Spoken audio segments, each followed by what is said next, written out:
సంజీవకరణి భాగము 1. అది రాజగృహము, మహాభవనం. రాజు 4 నెలలుగా వ్యాధిగ్రస్తుడై ఉన్నాడని అంతఃపురంలో తెలియను, రాజభవనంలో తెలియను, కాశ్మీర రాజధాని అయిన శ్రీనగరమునందు తెలియను, కాశ్మీర దేశమునందు కూడా తెలియను. రాజు మంచము మీద పండుకొని ఉండును. దినదినము వైద్యులు వత్తురు, రాజును పరీక్షింతురు, నాడి చూతురు, వెలికి వచ్చి పెదవి విరుతురు. రాజునకు ఆహారము పడిపోయిను, క్షీరమును ఫలరసములను మాత్రమే ఆహారము. కాని రాణులు తమ ఆశ కొలది భక్షములను మరియు సుకుమారములైన భోజన పదార్థములను దినదినము రాజు పండుకొని ఉన్న భవనములోనికి పంపుచునే యుందురు. అది ఒక పెద్ద సావడి. ఆ సావడికి 4 వైపులును గదులున్నవి. 4 వైపులును గాలి వచ్చు గదులుగా బిగింపబడని పైకప్పు కలిగిన విశాలములైన ప్రదేశములు కలవు. పరిచారకులు పరిచారికలు తత్వద్వేళల వచ్చుచుందురు పోవుచుందురు. ఆ భవనమునకు సింహద్వారము ముందు రాజభటులు 2 మహాయుద్ధ నిపుణులు, కర్కోటక సమానులు నిచ్చలు కాపుందురు. సింహద్వారము నుండి లోనికెవ్వరునూ పోవుటకు వీలు లేదు. రాజాజ్ఞను అనుసరించి దివావేటారిన తరువాత 3 మంత్రులు మాత్రమే పోయి రాజదర్శనము చేసి రాజ్యాంగ వ్యవహారములు మాట్లాడుటకు వీలున్నది. ఆ 3 తప్ప మరి ఒక వ్యక్తి రాజభవనములోనికి ప్రధానము ద్వారం ద్వారా పోవుటకు వీలు లేదు. ఆ భవనము ప్రాంగుఖముగా ఉన్నది. భవనమునకు దక్షిణ దిశయందు రాణుల యొక్క అంతఃపురములు ఉన్నవి. ఆగ్నేయ దిశయందు మహానసమున్నది. పశ్చిమ దిశయందు ఉత్తర దిశయందు సుంత దూరముగా కొన్ని భవనములు ఉన్నవి. పశ్చిమ దిశా స్థిత భవనములందు రాజకుటుంబములకు సంబంధించిన కొన్ని కుటుంబములు కలవు.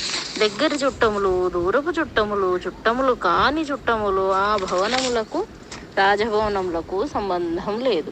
అడ్డముగా పెద్ద గోడ కట్టబడి ఉన్నది. ఉత్తర దిశా భవనములందు 16 మంత్రుల యొక్కయు భిన్న రాజ్యాంగ వ్యవహారములకు సంబంధించిన 16 భవనములు కలవు. ఆ భవనములకు వెనుక తట్టున కూడా పెద్ద రాతి గోడ ఉన్నది. కానీ దానిలో ఒక పెద్ద ద్వారం ఉన్నది. ఆ ఇనుప తలుపులతో బిగించి ఉన్నది.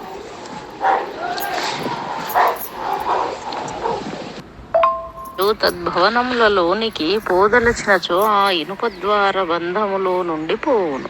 అందరు రాజులు పోయినట్లు కనిపించరు, కానీ ఆ ద్వారం ఎప్పుడునూ బంధింపబడియే ఉండును. ఆ భవనముల యొక్క ద్వారములన్నీ ఉత్తరాభిముఖములుగానే ఉండును. ఏమాత్రము ఆ ద్వారములో నుండి రాజభవనములోనికి వచ్చుటకు వీలు లేదు. ఒకానొక మంత్రి 20 ఏండ్ల క్రింద వచ్చెను. రాజాజ్ఞ తోడనే వచ్చెను. రాజాజ్ఞ అయినను తాను మహాప్రభు. ఈ ద్వారము యొక్క గడుప కాశ్మీరపు ప్రభువులు తొక్కినది కాని మంత్రులు తొక్కినది కాదు. తమ అనుగ్రహమునకు చాలా కృతజ్ఞుడను. నేను సింహద్వారము నుండియే వత్తును అని చెప్పగల శక్తి లేకపోయాను. ఆ మంత్రి పేరు సంధిమంతుడు. రాజుగారు పండుకొని ఉన్న భవనమునకు పశ్చిమోత్తర దిశలయందు కరవాల ధరులైన భటులుందురు. వారు సౌధమున కెడమ వైపుననే చరించవలెను. ఎక్కడికక్కడ గోడలు అనిర్భేద్యములు అయినవి. ఇంకా దక్షిణ దిశ మిగిలినవి. ఆ వైపున 10 మంది స్త్రీలు కత్తులు పూని కాపుందురు. ఆ స్త్రీలు పురుషుల కంటే తక్కువ వారు కారు. అచ్చట రక్షణ కోసం ఏర్పాటు చేయబడే స్త్రీలు 12 ఏండ్లప్పుడు తీసుకొని రాబడుదురు. వారు పొడగొరులు కావలయును, పుష్టిగల విగ్రహములు కావలేను. వారి ప్రకృతులు ధూర్తముగా ఉండవలేను, ప్రేమలు తక్కువ గలవారై ఉండవలేను, సౌందర్యవతులు కాకూడదు, పురుషాభిజ్ఞత ఉండరాదు. అట్టి బాలికలను ఎన్నుకొని వచ్చి 2 ఏండ్లు వారికి శిక్షణ ఎత్తురు. వారి శరీరములు వ్యాయామము చేత కఠినీకృతములు కావలేను. వారికి కర్రసాము, కత్తిసాము నేర్పుదురు. వారికి మాటలు రావు. సహజముగా మూగ పిల్లలనే తెత్తురు. పుట్టుక చేత వారు మూగలు కానిచో కృత్రిమముగా వారిని మూగలను చేయుదురు. వారిలో తెలివి కనిపించరాదు.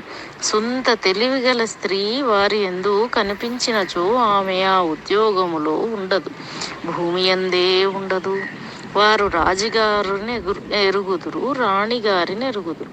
వారిద్దరి వలె ఎవరైనా ఇప్పుడు రాజున్న రాజు భవనంలోనికి రావలేను అన్నచో సాధ్యమే కాదు. రాజుకి ఇతర భార్యలున్నచో రాజు వారి సౌధములకే పోవలేను కాని ఈ సౌధములోనికి రారాదు. వీరు ప్రధాన కరవాల ధారిణులు. ఈ రాజభవనమునందు మరి ఇద్దరు కరవార ధారిణులుందురు. రాజు ప్రస్తుతము శయనించి ఉన్న సావడికి ప్రాగ్ద్వారము, దక్షిణ ద్వారము ఉన్నది. ఆ రెండు ద్వారములందు వారిద్దరుందురు. వారిద్దరనగా వారు నలుగురు. ఇద్దరు రాత్రులందుందురు, ఇద్దరు పవళ్లయందుందురు. వారవివాహితలు. వారినెన్నుకొనుట మరి ఒక విచిత్రమైన విషయం. బయట కాపుయున్న భటులు కూడా లోనికి రారాదు. అందులో ఒక్క స్త్రీ అయినను 10 మంది కటారి కాండ్ర తట్టుకొనలేరు. వారు పురుషులు కారు, స్త్రీలు కారు. వారి శరీరంలో మృత్పదార్థమున్నదో లేదో తెలియదు. వారు వాయుభూతములు.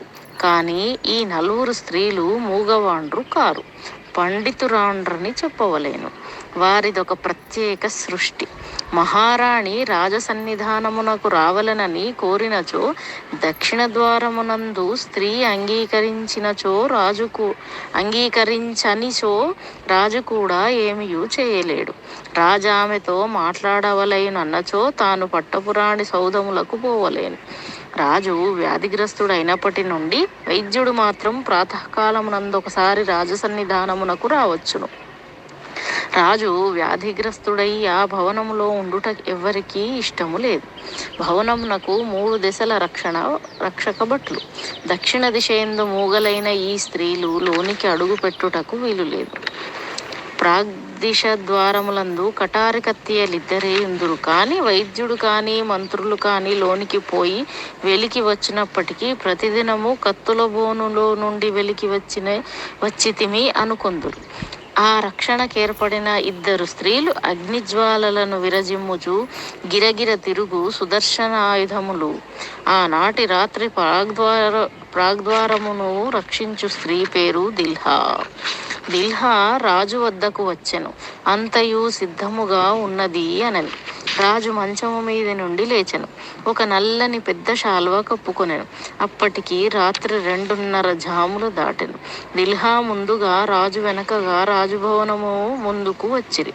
అచ్చటి రక్షక భటులు దిల్హాను చూచిరి. దిల్హా వెనక నల్లని దుప్పటి కప్పుకొని నా వ్యక్తి వచ్చుచుండెను. ఆయన రాజే కావలేను. రాజు వ్యాధిగ్రస్తుడు. ఆయన మంచం మీద నుండి లేవలేడు. ఆ వ్యక్తి ఎవరు? రాజే కావలేను. రాజు లేచి నడవగలడా? మరి వ్యాధిగ్రస్తుడేమి? 4 నెలల నుండి మంచము మీద నుండి లేవలేని రాజు నేడెట్లు లేచెను? ఇతడు రాజు కాడా? కానిచో రాజభవనంలో ఎట్లుండగలడు? తామడ్డు పెట్టవలెనా? దిల్హా ఉండగా అడ్డుపెట్టుట ఎట్లు? అడ్డుపెట్టి ప్రయోజనమేమి? తమ 2 తలలు తెగిపోవుటయు, రేపు పొద్దున మరి 2 రాజభటులు వచ్చుటయు, మరియు దిల్హాతో ఆ వ్యక్తి వెడలిపోయిన తర్వాత రాజు లోన ఉన్నాడో లేడో చూచుటకు పోవుటకైనను వీలు లేదు. పోయినచో ఏమగునో? దక్షిణ ద్వారం ముందున్న తేజలాదీన దిల్హా బదులు ఉన్నదేమో? ఉన్నచో గడప ముందర చచ్చడి బదులు గడప వెనక చచ్చినట్లు. రాజును దిల్హయు రాజభవనముల నడుమనున్న మార్గముల వెంట పోవుచుండిరి. ఒక చోటికి వెళ్ళిన తర్వాత దిల్హా నిలబడెను. అచ్చట ఒక పల్లకి ఉండెను. వెనక 2, ముందిద్దరు బోయవాండ్రు నిల్చుండిరి. 4 వైపులా 4 మూళ్ళు 12 సైనికులుండిరి. కవచములు, బల్లెములు, ఖడ్గములు, డాళ్ళు. దిల్హా తన చేతిలో ఉన్న కత్తి ఎత్తి ఝుళిపించెను. ఆ ఝుళిపించిన ఝుళిపింపులో నుండి వెలువడిన వజ్రముల కాంతులు తత్పురస్థాకాశమున రాజా అన్న అక్షరములను కల్పించెను. బోయలు పల్లకీ ఎత్తుకొనిరి. పల్లకీతో సైనికులతో వారు రాజునకు వెనక వచ్చుచుండిరి. ముందు దిల్హా, వెనక రాజు, ఆ వెనక ఈ పల్లకి. దుర్గద్వారము వద్దకు వచ్చిరి. దుర్గద్వారము మూయబడి ఉండెను. దిల్హా కత్తిని మెరిపించెను. ద్వారము తెరవబడెను. వీరందరూ కోట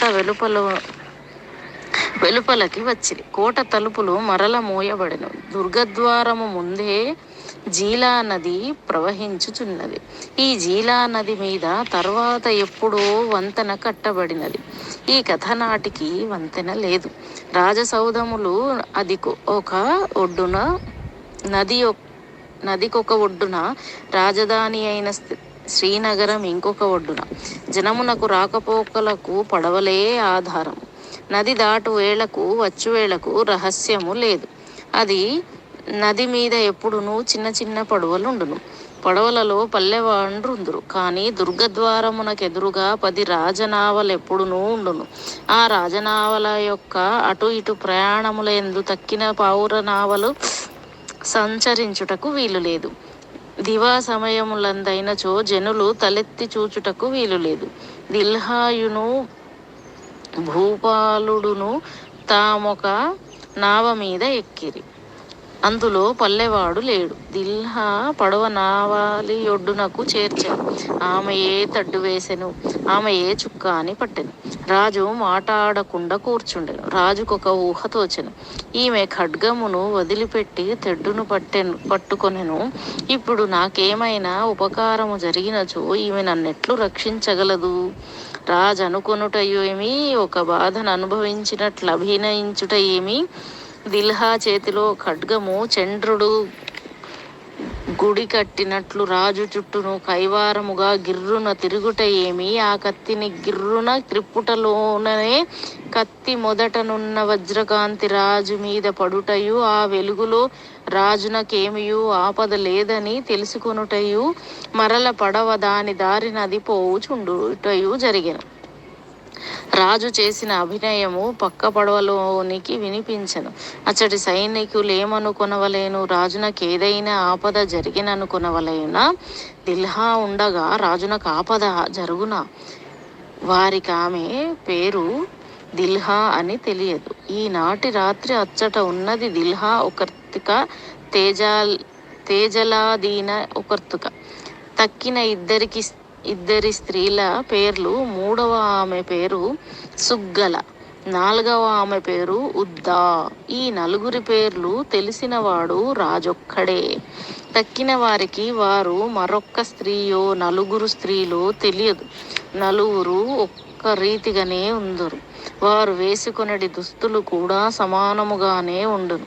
వారి ముఖ లక్షణములు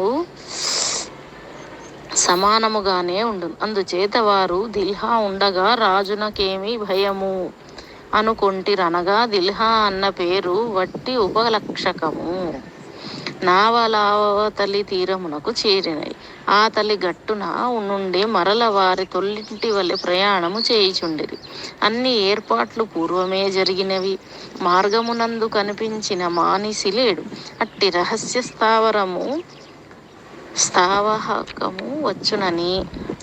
సార్ధవాహము వచ్చునని తెలియని నిశాచర రక్షక భటాధికారులు లేరు. ఈ శ్రీనగరమునందు 3 శ్మశానములు కలవు. రాజవంశీయులకు ఒక శ్మశానము, అది నదికి రాజభవనములున్న వైపు ఉన్నది. తక్కిన 2 శ్మశానములు శ్రీనగరమునకు ఈశాన్యమునకు ఒకటి, ఉత్తరమునకు ఒకటి కలవు. ఈశాన్యమునందు శ్మశానము ధనవంతులు, గొప్ప ఇంటి వాండ్రు దహింపబడుదురు, ఖననము చేయబడుదురు. ఉత్తరమునందలి శ్మశానము ఎక్కువగా తక్కువ జాతి వారు, పేదవారు ఉపయోగింతురు. ఈ చనుప ఈశాన్య దిశ శ్మశానాభిముఖముగా పోవుచుండు.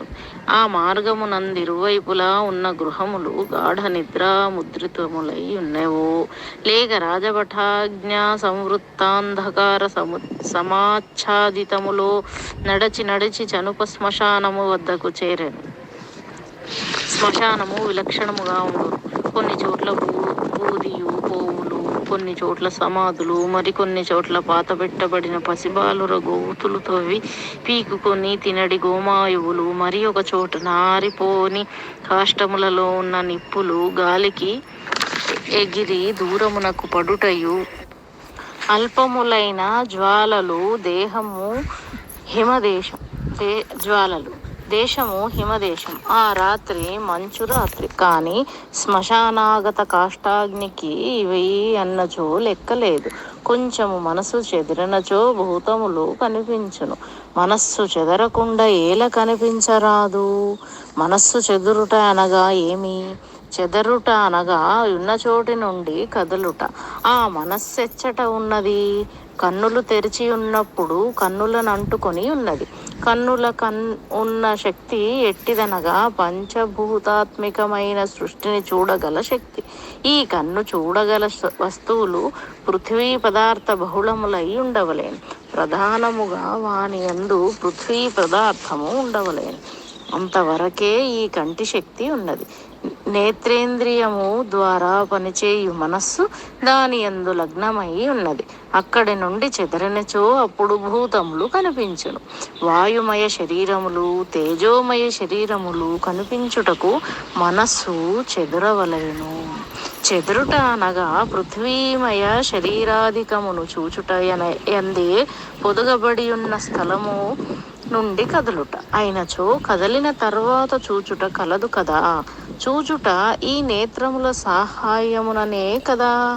కన్ను చెదురుట అనగా శరీరములో ఒక భాగమైన నేత్రము దాని స్థానము నుండి వెసగుట కాదు. దాని నంటి ఉన్న మనస్సు కదలుట. ఆ కదలిన మనస్సు చూచుటకి కన్నులు పనికి వచ్చునా? ఈ కన్నులు నిమిత్త మాత్రములు. నిజమునకు చూచునది మనస్సే. అది దాని ఇష్టమును బట్టి దాని ఇష్టము వచ్చిన దానిని చూచును. అయినచో భూతములు కనిపించుననుట ఎందుకు? భూతములను చూచిననరాదా? నిజమునకు చూచినది వేరు, చూడబడినది వేరని లేదు.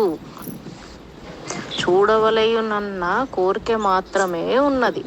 ఆ కోరిక భౌమములను దివ్యములను కూడా దాటిన ఒక చోట ఉన్నది. మనుష్యుడు నడుచుచుండును, కన్నులు తెరుచుకొనియే ఉండును. కన్నులు తెరవబడి ఉన్నంత వరకు కనిపించుచునే ఉండవలేను కదా. వచ్చుదారిలో నది ఉన్నది, దానిని చూచితివా అని అడిగినచో అతడు దానిని చూడలేదనును. చూడకపోవుట ఏమి? దారిలో నది ఉండెను, ఇతడు కన్నులు తెరిచి ఉండెను అనగా మనస్సు దాని యందు లగ్నము కాలేదని అర్థం. మనస్సు దేని యందు లగ్నమగునో అది కనిపించును. మనస్సు దేని యందు లగ్నమగును? కొన్ని సామాన్య విషయములు, కొన్ని అధిక విషయములు ప్రతి వ్యక్తికి అభీష్టములుగా ఉండును. మనస్సు లగ్నమగుట అన్నది వాణి యందు లంఘించును. కొన్ని కంటికిని హఠాత్తుగా లాగును. ఒకడు దారి వెంట పోవుచున్నాడు. దారి వెంట ఉన్న బహు విషయములు నిత్య దృశ్యమాన విషయములు. దృష్టి పరామర్శకు రావు. తన దారి కడ్డముగా ఒక సర్పము వచ్చును. అది కంటికి నిస్సందేహముగా తగులును. ఎందుచేత? సర్పము మనుషులను కర్చును, ప్రాణాపద కలిగించును. ఈ భయమున్నది. మనస్సు పరాధీనముగా ఉన్నను ఆ పరాధీనత కంటే ప్రాణభయము అధికమైనది కనుక కన్ను సర్పమును తప్పకుండా చూచును. 100 మంది సభలో ఎవడైనను తన కుమారుని గాని, తన గురువును గాని, తన పరమమిత్రుని గాని నిస్సందేహముగా చూచును. ఎందుచేత? వాని అంది తని మనస్సు నిత్య జాగ్రత్తగా ఉండును. ఏ వస్తువునందు, ఏ విషయమునందు అధిక పరిచయము చేత లేదా సహజ పరిచయము చేత మానవుని మనస్సు శ్రద్ధను పెంచుకొనును ఆ విషయము వానికి చక్కగా కనిపించును. దిల్హా చూచినన్ని విషయములు తక్కిన వారు చూడలేరు. దిల్హా దృష్టి పంచభూతాత్మకమైన పృథ్వీ పదార్థమయమైన వస్తువులతో పాటు వాయు వికారములైన రూపములను కూడా చూచుటకు అలవాటు పడిన దృష్టి. తేజోమయములైన రూపములను కూడా చూచుటకు అలవాటు పడిన దృష్టి. శునకములకు భూతములు కనిపించును, దయ్యములు కనిపించును, రాత్రులందవి మురుగుచుండును. ఈ దృష్టి శునకం తక్కిన జంతువులకు లేదు. ఆ గాలిలో ఆ శ్మశాన ప్రదేశమున నల్లని ముసుగులు వేసుకొని కొందరు స్త్రీలు, కొందరు పురుషులు వట్టి భూతములుగా తిరుగుచుండేది. కొందరు శూలధారులు, కొందరు విభూతిదారులు. ఇది ఇట్లుండగా వారు ఢమరుకములు వాయింతురు, వారు ఘంటా నినాదములు చేయుదురు. వారు మానవుని